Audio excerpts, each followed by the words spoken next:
আওয়ামী স্বৈরাচার পতনের পর থেকে বাংলাদেশের রাজনৈতিক সংস্কৃতির যে গুণগত পরিবর্তন হওয়ার কথা ছিল তা অনেকাংশে আমরা অনুপস্থিত লক্ষ্য করছি।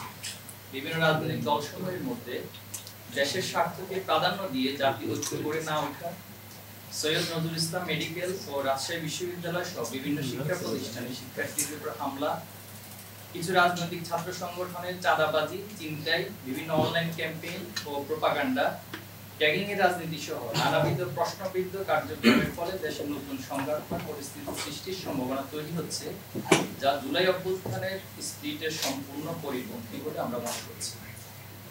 দেশের বিদ্যমান পরিস্থিতি ও ঘটনাবলী সামনে রেখে আপনাদের সামনে আর কয়েকটি বিষয় আমি তুলে ধরব ইনশাআল্লাহ।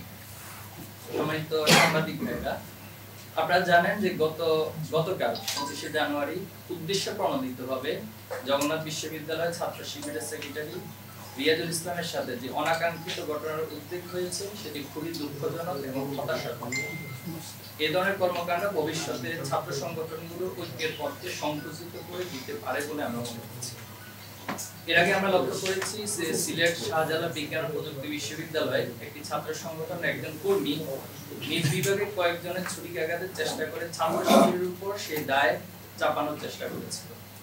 যদিও বিষয়টি প্রকাশিত হওয়ার পর তিনি ফেসবুক পোস্টের মাধ্যমে নিজের ভুল স্বীকার করে নিয়েছিলেন। আমরা লক্ষ্য করেছি যে গতকাল 25শে জানুয়ারি গোপালগঞ্জ বিজ্ঞান ও প্রযুক্তি বিশ্ববিদ্যালয়ে শিক্ষার্থীদের উপর হামলা চালিয়েছে নিষিদ্ধ ছাত্র সংগঠন ছাত্রলীগ। এই ঘটনায় আমরা গভীর উদ্বিগ্ন। অবিলম্বে আমরা এই ঘটনার দোষীদের দ্রুত গ্রেফতার এবং বিচারের আওতায় আনার দাবি জানাচ্ছি। এছাড়াও সাম্প্রতিককালে বিভিন্ন ঘটনায় কয়েকটি ছাত্র সংগঠন নেতৃবৃন্দ কর্তৃক বিভাজন সৃষ্টিকারী বিভিন্ন বক্তব্য আমাদের নজরে এসেছে। এই অবস্থায় ছাত্র সংগঠনগুলোর মধ্যকার অভ্যন্তরীণ সম্পর্ক আরো দৃঢ় করতে সকল পক্ষের নিকট আমরা আন্তরিক, বন্ধুত্বপূর্ণ এবং দায়িত্বশীল আচরণ প্রত্যাশা করছি। বাংলা ইসলামী ছাত্র শিবির ফ্যাসিবাদ বিরোধী আন্দোলনে অংশগ্রহণকারী প্রতিটি ছাত্র সংগঠন, সামাজিক সংগঠন এবং সকলের সাথে ঐক্য করতে আমরা প্রস্তুত আছি।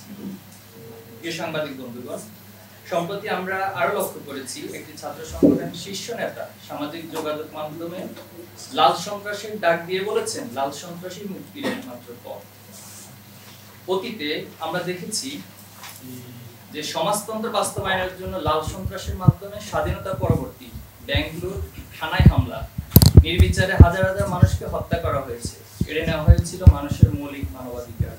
আমরা যদি সেই লাল সন্ত্রাস মাথাচাড়া দিতে দেই, তাহলে দেশের ছাত্র জনতার ঐক্যবদ্ধভাবে যে ঐক্য সেটা ব্যাহত হওয়ার সম্ভাবনা রয়েছে। এই ধরনের বক্তব্য ছাত্র সংগঠনের জাতীয় ঐক্য বিনষ্ট এবং সংঘাতময় পরিস্থিতি তৈরি করতে পারে বলে আমরা আশঙ্কা করছি। প্রিয় সাংবাদিক সমাজ, আপনারা জানেন যে 5ই আগস্টে স্বৈরাচারী হাসিনা সরকারের পতনের পর দেশের ক্যাম্পাসগুলোতে সাধারণ শিক্ষার্থীদের মত প্রকাশের অবারিত সুযোগ তৈরি হয়েছে। সেই সাথে প্রায় বিগত 30 বছরের নিষ্ক্রিয় ছাত্র সংসদগুলো কার্যকর করার মধ্য দিয়ে ফ্যাসিবাদ মুক্ত রাজনীতি সংস্কার নতুন এক গতিধারা বিনির্মাণের সুযোগ তৈরি হয়েছে। ছাত্র সংসদ নির্বাচন না হওয়ার কারণে ক্যাম্পাসে ইতিপূর্বে গণতন্ত্রহীনতার চর্চা, মত প্রকাশে বাধা এবং ফ্যাসিবাদ কায়েমে সহায়ক ভূমিকা পালন করেছিল। তাই আমরা মনে করি শিক্ষার্থীদের অবাধ গণতন্ত্র এবং মুক্ত বুদ্ধির চর্চার বিকাশ ঘটানোর জন্য ক্যাম্পাস সমূহে ছাত্র সংসদ নির্বাচন আয়োজন করতে হবে। প্রিয় সাংবাদিক বন্ধুগণ, অভ্যুত্থানে 5 মাস পার হলেও স্বৈরাচারী আওয়ামী লীগ এবং তাদের দোসরদের ষড়যন্ত্র এখনো থেমেনি।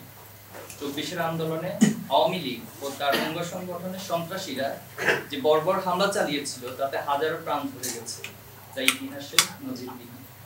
রংপুরের শহীদ আবু সাইদ, রাজশাহীর আবু রায়হান, চট্টগ্রামের শহীদ ওয়াসিম, ঢাকার শহীদ মুক্ত সহ সহস্রাধিক ছাত্র জনতাকে শহীদ করা হয়েছিল।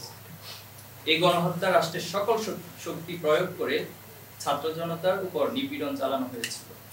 আওয়ামী লীগ ও তাদের দোসরদের পরিকল্পিত ষড়যন্ত্রের কারণে জাতি চরম ক্ষতির সম্মুখীন হয়েছে এবং এখনো তারা অস্থিতিশীলতা সৃষ্টি করার চেষ্টা চালিয়ে যাচ্ছে।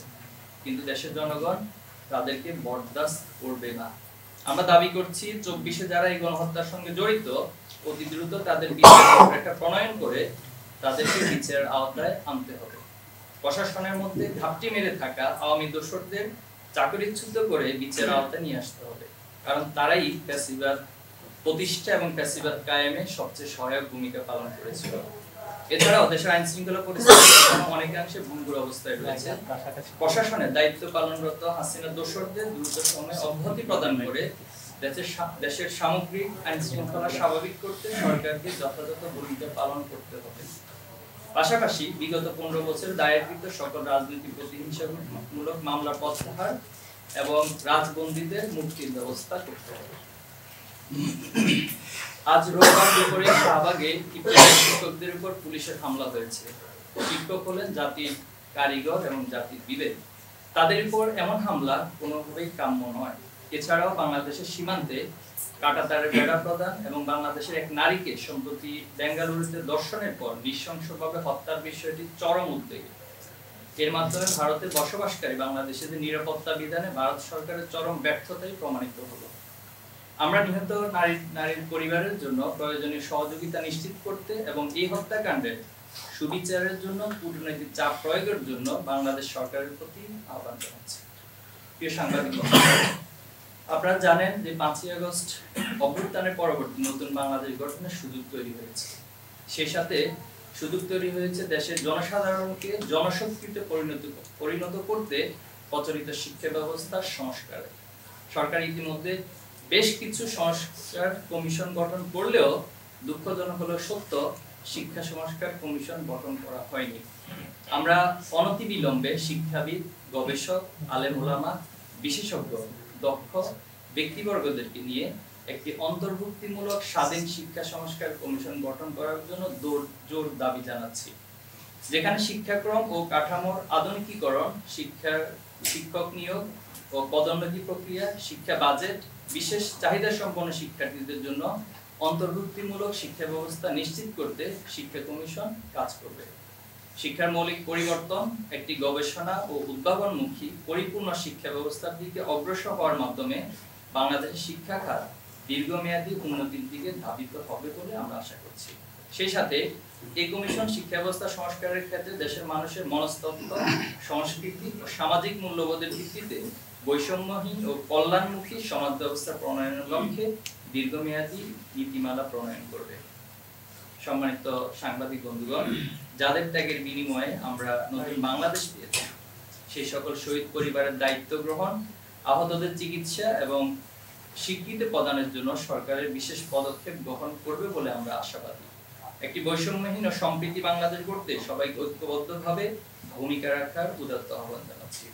আজকের এই সংবাদ সম্মেলনে আপনাদেরকে উপস্থিত হওয়ার জন্য আন্তরিকভাবে ধন্যবাদ এবং কৃতজ্ঞতা জানিয়ে আমি আমার লিখিত বক্তব্য এখানে